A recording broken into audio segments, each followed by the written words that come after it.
Coming up on News Live at 6, the Police Athletic League is shifting their focus. Caleb Plank will tell us how the police are supporting kids reading.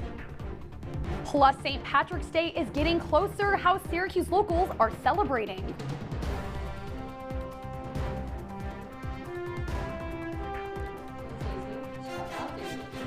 Live at 6 starts right now.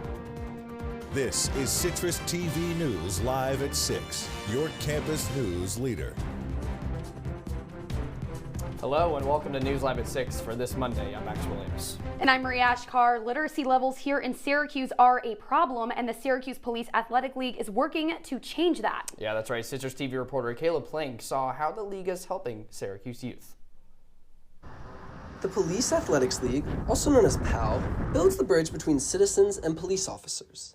Their many programs offer kids the chance to grow and learn in safe environments. Connecting kids, cops, and communities so that they build positive, intentional relationships. The different partnerships, Syracuse University, the Syracuse City School District, businesses, individuals have all contributed to this mission because people in the city of Syracuse and surrounding areas want to have better relationships with law enforcement, and I believe our law enforcement wants to have better relationships. In an effort to combat low reading and writing levels in Syracuse, PAL's Literacy League program begins March 3rd. I like to put things into action. And so if the city as a whole was saying that literacy was an issue, our kids are struggling, they're not meeting it, that's how we started. Part of PAL's goal is to create well-balanced individuals, exposing kids to the STEM, sports, and arts, among other fields. The sport is the carrot for the kids. So we try to use the sport to get the kids to get those other things, as you say, i.e. getting on reading and math and getting them on level for those things. Also, the bigger piece with PAL too is that it's developing the kids. So when they get to high school, they already have this baseline that can be used, you know, as whether it's academics or athletic stuff. I mean, academic and athletic. So I think those are the key components to it. PAL allows for every kid to dream and succeed in life. We want to really show our kids in the city that they can do anything they put their mind to, and we're going to put the right people in front of them. We're going to be consistent, and we're going to be intentional. Reporting for CitrusTV News, I'm Caleb Plank. Caleb, thank you. So important for those kids. All right, the Whitman School is launching a new summer business academy for non-business majors at SU. Students can complete 5 of the 6 required classes for a business minor at a cheaper cost. The final requirement for the minor can be completed anytime during the academic year, including at some Syracuse Abroad locations. The application deadline for this year's academy is April 15th. And Syracuse Stage is performing a play starring LeBron James, kind of. The production King James is coming to the stage Wednesday. It focuses on 2 friends whose lives are set to be changed when James is drafted to Cleveland. The show will run until March 16th in the Archbold Theater. Tickets start at $30 with discounts available for students and groups. Well, it's time to iron your Kiss Me, I'm Irish shirt and dig out your green socks because the 62nd annual Green Beer Sunday has just kicked off the St. Patrick's Day holiday. Our Ben Bassick visited the West Side to learn more about the iconic family and community behind this beloved tradition. The songs, dances, and drinks to the Emerald Isle always find their way to Lowell Street. Every year, hundreds of people flood Tip Hill trying to get a pint of green beer. But today's about more than just drinks, it's about the community. The Coleman family has been tapping into Tipperary Hill's Celtic roots for over 90 years. The founder's niece, Peg, says their impact reaches far past the tap room.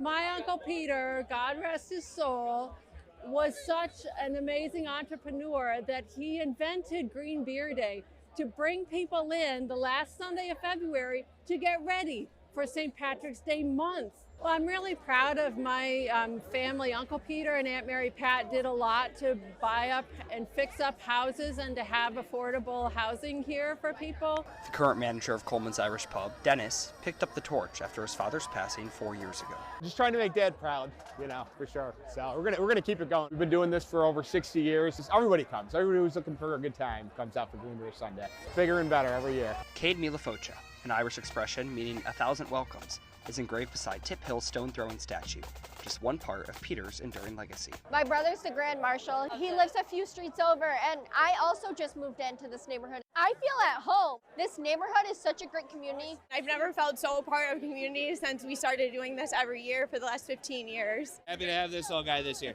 Yeah. It's an amazing parade. People bring their kids. You see Irish sweaters, all kinds of green. It's just an awesome day. Reporting from Tipperary Hill, Ben Bassick, Citrus TV News. Ben Bassick, thank you so much. Just such a fun day yesterday. I know we were there yesterday having some fun. So, yeah. The parade was amazing, and then just the atmosphere. Everybody was wearing green, and it's very evident that in Central New York, people love to celebrate St. Patrick's Day, including Max and me. Well, yesterday was actually pretty cloudy, and it was still cold. Yes. But I think it could have been colder. But my question is, are we going to be feeling these spring temperatures anytime soon? It was pretty warm today. It wasn't bad. Well, in Central New York here, we say that 35 degrees is warm because we've been dealing with negative temperatures. But our Riley Faye's in studio here to tell us more on if we're going to be feeling these spring temperatures. Riley, good evening.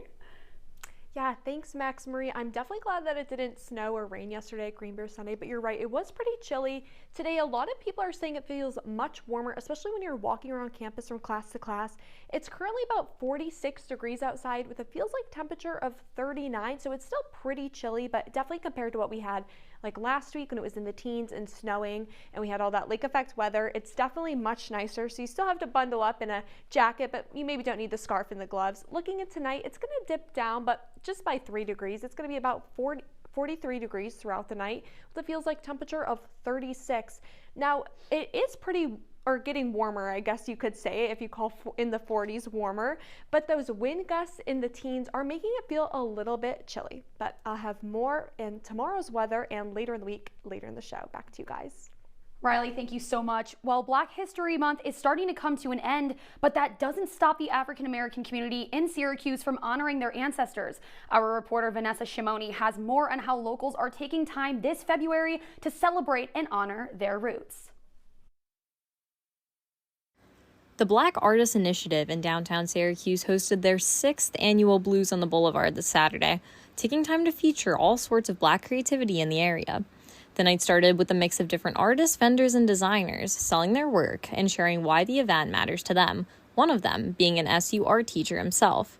Jaleel Campbell explains how people coming to the event makes all the difference. I'm just so excited, and I know that today this is actually a fundraiser for the Black Artists Collective because we're trying to raise $35,000 by the end of the year, and I think that we're off to a great start. So.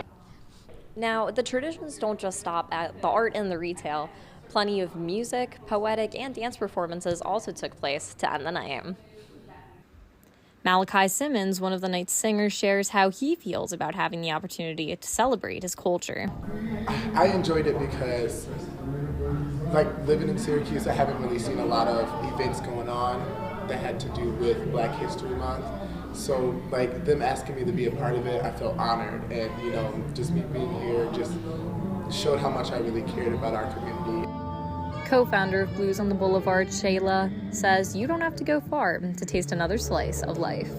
It's really us thinking about how do we pull together and celebrate and think about, particularly in this moment in our political environment, how do we come together as a community? And so that's through arts, that's through recognizing history, that's through community building, friendship building, and bridge building. I'm excited for the community to see that we have a lot of different talent here, right? That we're not a monolith. So we have dancers, we have poetry, we have singers, we have a blues band, of course, because Blues on the Boulevard. I'm really excited for people to see the talent that exists right here.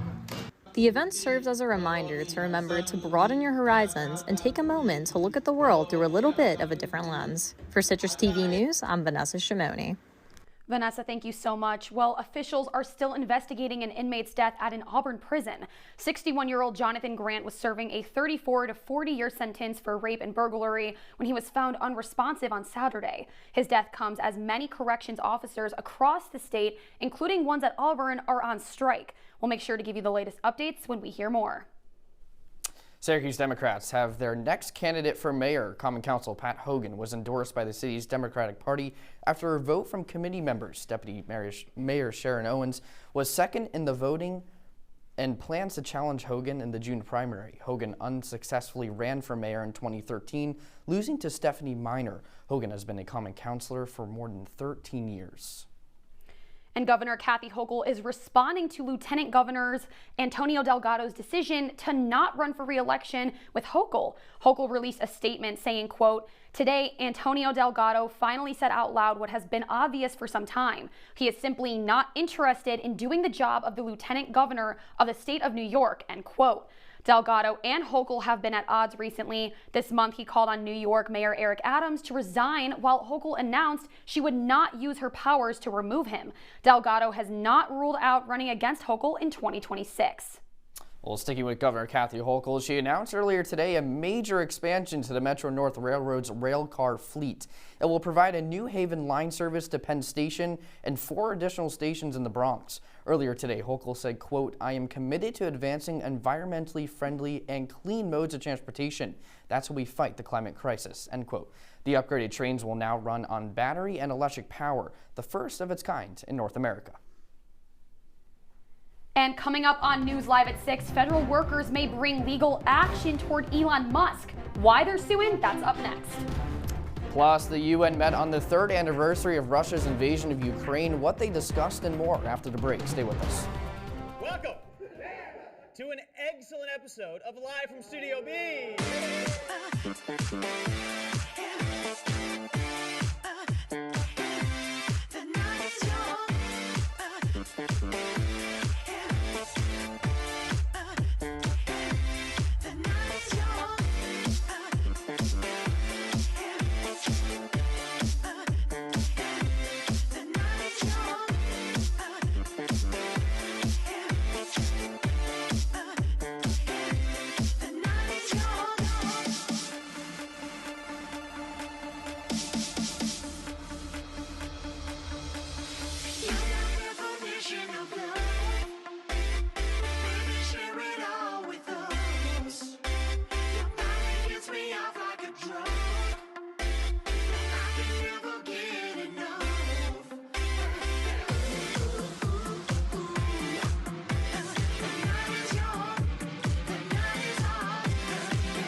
You're watching CitrusTV News live at 6 with Max Williams, Marie Achkar, and Riley Fay.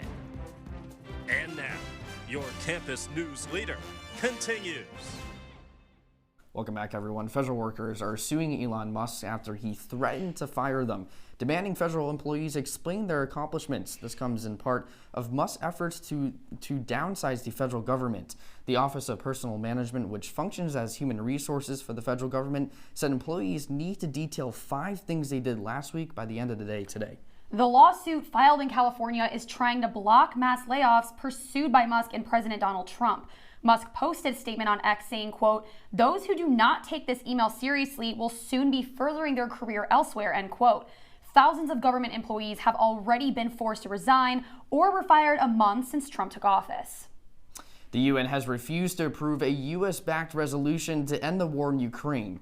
The proposed plan would not mention Russia's aggression. Instead, the General Assembly approved a plan demanding Russia immediately withdraw its forces. And this comes as tensions between the U.S. and Ukraine are rising. Last week, President Trump called Ukrainian President Vladimir Zelensky a, quote, "dictator without elections," end quote. Sticking with Ukraine, Syracuse students are showing their support for the country today. And our reporter Izzy Leibowitz is in studio with the story. Izzy, good evening. Today on the quad, there was a Ukraine protest because today marks the 3-year anniversary of Russia's full-scale invasion of Ukraine. Individuals passionate about Ukraine and a part of the Ukraine Student Association gathered. Maybe little numbered, but we're definitely not little in heart. Together in support, flags waving and signs up. Rally have been protesting every single year since 2022 to raise awareness for Ukraine. This year is extremely important because with the new presidency, a lot of people have forgotten about how important American contribution is to Ukrainian freedom. This happens right before the talk where 3 Ukrainian experts spoke about their views in Ukraine's future, which can be very personal for them, especially with family and loved ones involved.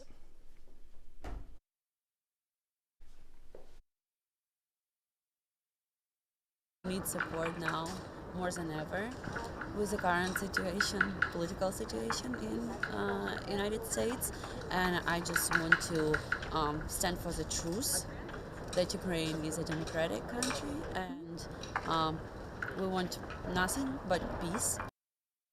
They agreed that they weren't a demonstration, they were a rally, and they focused on peace, but weren't unaware of possible DPS involvement. In the end, all they wanted is to get their message across about supporting Ukraine.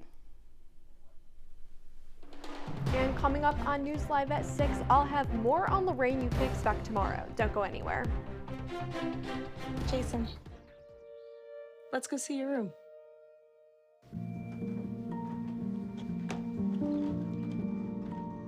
What do you think? We kept it a little spare, so you can decorate it how you like.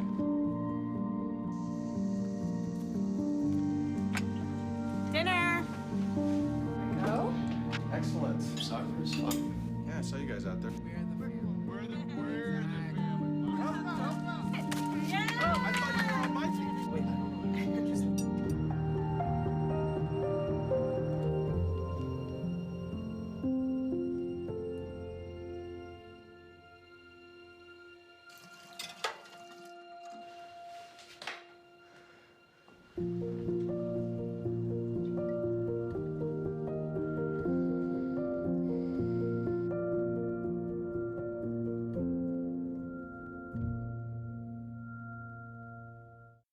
Hey Bobo, do trees tell each other stories?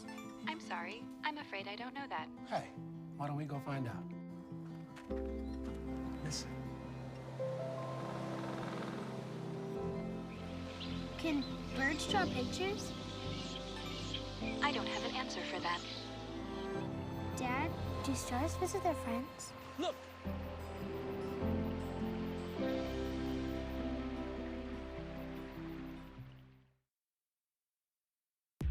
From the CitrusTV Weather Center, this is SU's most accurate weather forecast.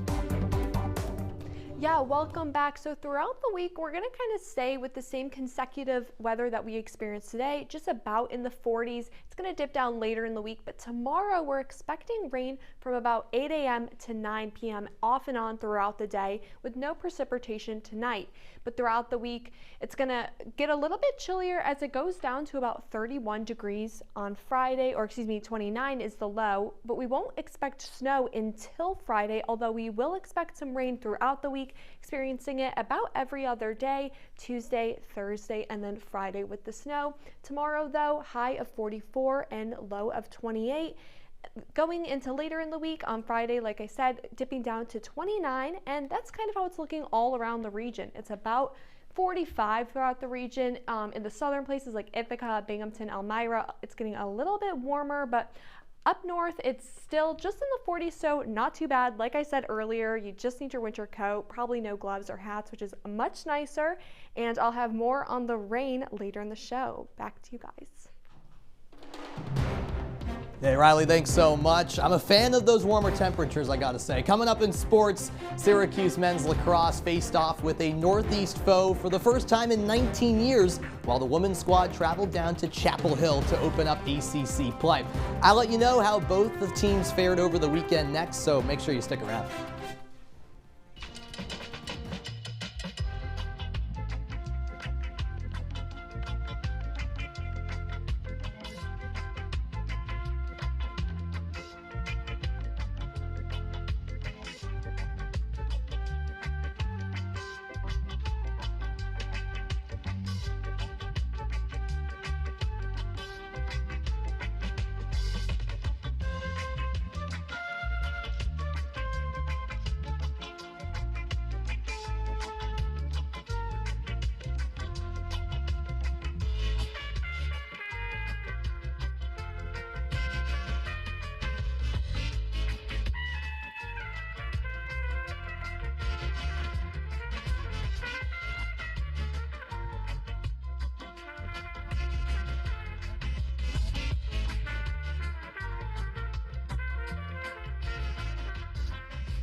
Jason, let's go see your room.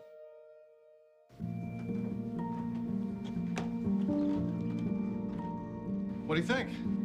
We kept it a little spare, so you can decorate it how you like.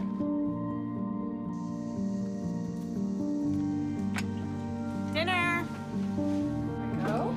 Excellent. Soccer is fun. Yeah, I saw you guys out there. We're the family. We're the family. Yeah! Oh, I thought you were on my team. Wait.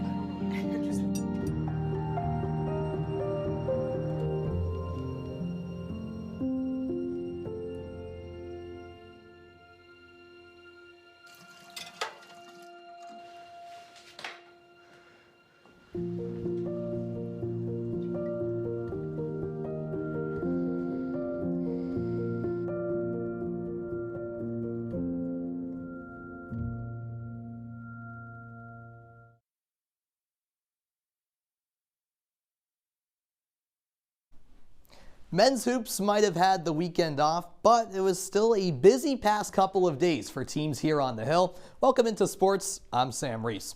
We'll start things off inside the Dome because that's where then 6th-ranked Syracuse men's lacrosse hosted 15th-ranked Harvard for the first meeting between the teams since 2006. The Orange were aiming to bounce back after a loss to Maryland, and the Crimson hoping for the same after falling at home to Colgate. So let's show you how it all went down inside the Dome back on Saturday. Syracuse undoubtedly the favorite in this game. You see them getting hyped up, and they were cruising early on. This is Sam English with the goal. It was 5-0 Syracuse less than 6 minutes into the game. It seemed like this would be a rout for the Orange, right? Well, hold your horses. Harvard crawled back into this game. That's a Sam King goal late in the second half to make it 10-8 Syracuse. That was the halftime score. We jump ahead to the fourth quarter. What a wraparound goal by Teddy Malone. He had 4 goals in this game. That gave Harvard a 13-12 lead. At this point, 2 minutes left. Owen Hiltz finds Twine to make it a 1-goal Harvard lead. So Syracuse in desperation mode, late stages trying to avoid the upset loss. Billy Dwan trying to clear. Carter Reis, he bobbles the ball, but to the rescue is Sam English. Keep in mind, there were about 10 seconds left here. English rolling down the right sideline. Literally the last chance of the game. Dwan has his shot blocked. The Harvard Crimson beat Syracuse for the first time in program history. This was the 19th all-time meeting. Look what it means to this Harvard team. An absolute stunner over the weekend as Syracuse drops its second consecutive game. And the most baffling thing really about this game is that John Mullen, the faceoff specialist for Syracuse, he won 28 of 31 faceoffs. That's the second most faceoff wins in a game in program history. Yet despite that dominance in the circle, the Orange still fell for the second time in a row. So what did Crimson head coach Jerry Byrne have to say about Cuse after the game?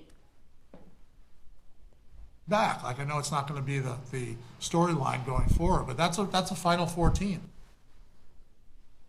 Well, you heard it right there. Very interesting comments, I must say, from Harvard's headman following a big upset win for his team. But hey, you heard it right there. He still believes the Orange are a Final Four team, even after this weekend's surprising loss for Syracuse. Next up, Syracuse travels out west to face Utah this weekend. Now, a few hours earlier on Saturday, number 4 Syracuse women's lacrosse battled number 2 North Carolina down in Chapel Hill and entered the game with a perfect 3-0 record. Now, unfortunately, a slow start in this one is really what hurt the Orange quite a bit. In a game the Tar Heels won comfortably when all was said and done, 16-8 the final score. UNC outscored SU 8-2 in the opening quarter, and what didn't help was the fact that the Orange found out shortly before opening draw that they would be without leading scorer Olivia Adamson. Syracuse now has to quickly shift focus to tomorrow when it hosts 3rd-ranked Northwestern at 3:30. And just 11 miles from where the women's lacrosse team played UNC is where Syracuse women's basketball faced 11th-ranked Duke at Cameron Indoor yesterday. And in that matinee, it was an ugly game from start to finish for the Orange. SU lost its 4th in a row after yesterday's 80-49 demolition. Now with 2 games left in the regular season, the Cuse currently sit in a 3-way tie for 3rd bottom in the ACC. And next up, they play a team, one of those teams they're tied with in the Pitt Panthers. That will be on Thursday. So the women's team and the men's hoops team both in danger of missing out on the ACC tournament, guys. So, I want to bring the focus back to men's basketball for a second. We're playing NC State on Wednesday, and I remember we talked a little bit, and you said there's a chance we could win this. I mean, what do you think that score is going to look like? I think Syracuse will lose the game, actually. No, there's no I'm way. very low on Syracuse men's and women's hoops. I hate to be that guy. You're such a pessimist. I am, but they've been very bad this season. They didn't play over the weekend. Maybe that extra rest helps. I think they lose a nail-biter by like 2 points. Okay. Do you see any of these teams, either lacrosse or basketball, ending off on a hot streak at all? I could see men's lacrosse. I still have belief in them. This was a surprising loss over the weekend against Harvard. I did not see that coming. They're on a 2-game skid. But you heard the Harvard coach still have a lot of praise for this team. The talent is there for this team to still make a Final Four run at Gillette in May. It's just about putting all the pieces together. The offense has to step up. Yeah, definitely. All right, well, Sam, thank you so much. After the break, we'll have one last look at your weather. Stick with us. Women are bad with money.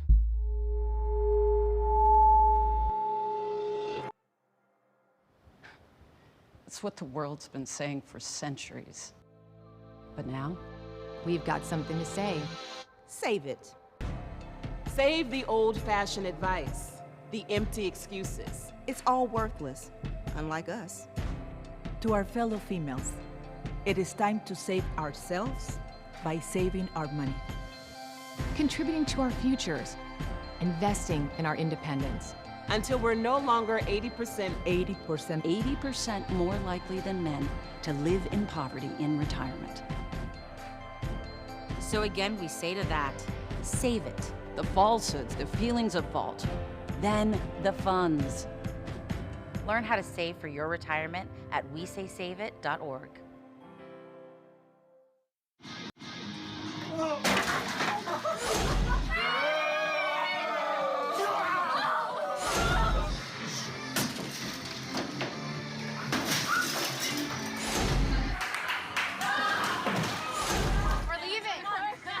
Most party fouls are pretty dumb. But if you decide to drink and drive underage, you could lose your license and your freedom. Underage drinking and driving. The ultimate party foul.